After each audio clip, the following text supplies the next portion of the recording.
Comment les autres perçoivent votre perte de cheveux? Vous verrez que le volume de cheveux ne fait pas tout. Vous pouvez vous affirmer malgré votre manque de cheveux. Hello tout le monde, c'est Thomas, vous êtes sur ma chaîne Calvitie pour tous. Je vous aide à reprendre confiance en vous malgré votre manque de cheveux. Aujourd'hui, nous rejoignons Virginia. Allez, c'est parti. Donc bonjour Virginia, merci d'être avec nous aujourd'hui. Est-ce que tu peux te présenter s'il te plaît? Alors, je m'appelle Virginia, j'ai 32 ans, je vis dans le sud-ouest de la France. Je travaille dans le milieu de l'esthétique. Comme tu le sais, beaucoup d'hommes souffrent d'une perte de cheveux, c'est l'alopécie, et certains d'une absence totale de cheveux, la calvitie. Donc, est-ce que pour ces hommes, si tu devais t'adresser à eux, est-ce que tu les trouves pour autant moins attirants, moins respectables, moins... Non, je ne les trouve pas moins respectables, Ouais. mais c'est pas ça qui fait que ça va me repousser non Oui, plus. ça fait pas tout dans Voilà, la séduction et tout, ça ne fait pas tout. voilà, c'est pas Qu'est-ce rédhibitoire. qu'est-ce qu'ils pourraient mettre en avant pour essayer de te séduire, pour pas compenser, mais faire oublier qu'ils ont peut-être moins de cheveux? Vous pouvez miser sur l'humour, Ouais, voilà, le trait de caractère, après il y a le charisme, c'est un tout en fait. ouais. Mm. Donc l'humour, trait de caractère, avoir du charisme. Voilà. Ouais, Après la façon de s'habiller, voilà, c'est... ouais. La tenue vestimentaire, Mm. ouais. Oui, il y a de quoi être fier de soi sans forcément avoir un volume de cheveux énorme ou pas de cheveux du tout. Exactement. Donc chez les femmes, c'est moins connu, mais elles souffrent également d'une perte de cheveux. Donc d'une alopécie, ça peut être des pelades, des alopécies androgénétiques. Chez les femmes en sont victimes aussi. Les hommes, c'est 10 millions en France et les femmes, 2 millions. Donc on voit qu'il y en a quand même. Est-ce que tu savais ça, toi? Oui, enfin, Ouais. je savais pas le chiffre, mais j'étais au courant que... Ça touchait les femmes? Ouais, moins que les hommes, et oui, j'avais entendu parler. Toi, tu as des problèmes de cheveux? Non, pas du tout. Bon, tu as de la chance. Ouais. J'en perds, mais bon, normalement. Et dans ton entourage, tu as des cas... Ouais, dans ma famille, Ouais. ouais. Il y a des 2-3 tantes qui ont des problèmes de perte de cheveux. D'accord. C'est quelque chose qu'elles assument, Oui, oui, ça Ouais. ne pose pas de problème. D'accord. Tu sais ce qu'elles ont essayé comme traitement, peut-être? Non, ça, je sais pas du Non. tout. Je crois qu'elles acceptent, donc elles font pas spécialement quelque chose. D'accord, donc on voit là que c'est possible de l'accepter et de vivre avec. Voilà, exactement. Ok, ça marche. Toi, tu prends soin de tes cheveux, tu fais des soins, quelque chose de spécial? Ouais, c'est même ce dont je m'occupe le plus, c'est vraiment les cheveux. D'accord. Voilà, c'est... Qu'est-ce que tu fais comme soin? Je fais des masques une fois sur deux. Ouais, J'utilise des sérums pour les protéger parce que je les lisse. Voilà, je mets tout le temps des soins ou des huiles après pour protéger les longueurs. d'accord. Oui, tu en prends vraiment soin. Mm. D'accord. Très bien. Maintenant, imagine si ton conjoint venait à perdre ses cheveux. Bon, on a vu tout à l'heure en off que ça t'était déjà arrivé, donc tu vas peut-être pouvoir nous en parler. Oui, mais du coup, moi, ça m'a pas posé de problème. En fait, j'ai toujours accepté comme il était. Même au début, ça se voyait et c'est pas... Voilà. Et après, D'accord. Donc là, c'était juste pour recadrer le contexte. C'est ton ex-compagnon qui est venu à les perdre pendant que vous étiez ensemble. voilà, exactement. Ouais.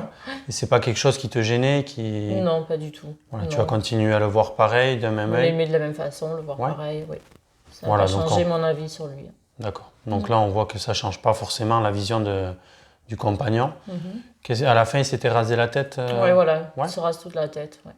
Et peut-être essayer vous en parliez ou c'était quelque chose qui était tabou Lui, ça le dérangeait. En fait, c'était un complexe. Il me disait Ouais. souvent qu'il voulait justement tout raser parce que ça le dérangeait. Mais moi, je lui disais que ça ne me dérangeait pas. D'accord. Voilà, donc après, lui, il se sentait plus à l'aise en enlevant tout. Ok. Donc voilà, c'était un choix de sa part. Ok, très bien. Donc cette perte de cheveux chez les personnes provoque souvent un manque de confiance en soi ou une perte de confiance. Donc ces gens-là, après, subissent du stress, de l'anxiété. Ils deviennent souvent aussi timides. Tout ça avec ce manque de cheveux ou cette absence de cheveux. Est-ce que toi, aujourd'hui, tu penses avoir confiance en toi?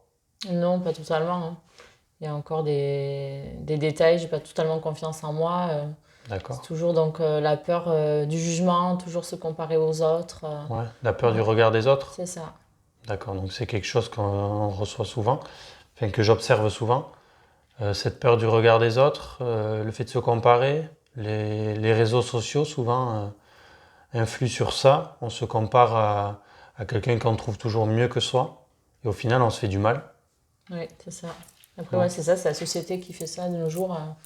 Toujours la perfection, en fait. Toujours, il faut être au top. Ouais. Est-ce qu'aujourd'hui, tu as une passion ou plusieurs passions, le sport, la danse?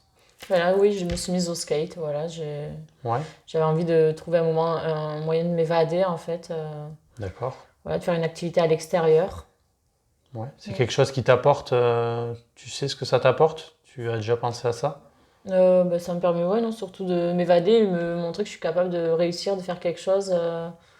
Voilà, parce que c'est pas facile du coup Ouais, d'apprendre à faire une activité comme ça, surtout avec de l'équilibre et tout ça. Et comme quoi, bah, en fait, on est capable et ça aide à avoir confiance en soi, justement. d'accord, super. Ouais, ça c'est très bien de le préciser. Et en fait, je te parlais de ça, de ces passions, le sport, la danse. Euh, c'est quelque chose qui influe sur la confiance en soi. Et notamment, est-ce que tu prends soin de toi? Enfin, est-ce que tu t'accordes des moments uniquement pour toi, toute seule? Oui, de plus en plus, hein, ouais, c'est vraiment indispensable en fait. Ouais, Ouais, c'est souvent en fait que je prends du temps pour moi, juste pour moi. d'accord, ça te fait du bien, ça te permet de... Ouais, ça permet d'apprendre à m'aimer aussi en fait, du coup de prendre soin pour soi, Ouais, c'est quelque du chose temps. qu'on Ouais. entend aussi souvent, apprendre à s'aimer, c'est un des Mm. piliers de la confiance en soi. Ouais. Passer du temps avec soi-même, se découvrir et prendre soin de soi. Donc on peut en conclure que même sans problème de cheveux, on peut avoir une baisse de confiance en soi. Il n'y a pas que le manque de cheveux ou la perte qui fait que ça influe là-dessus. Et donc ça montre bien que c'est un travail de tous les jours et que tout le monde devrait faire. Et prendre soin de sa confiance en soi et le travailler. Je dis souvent que chaque jour, on peut être meilleur que la veille et qu'on peut améliorer la personne que l'on est et donc apprendre à s'aimer aussi, comme on l'a vu. Ouais. Est-ce que tu aurais un petit mot pour finir, un conseil à donner ou... Bah, essayer justement de prendre du temps pour soi, ça aide vachement du coup à avoir confiance Ouais, et essayer de se rattacher toujours à quelque chose et penser à soi-même en fait.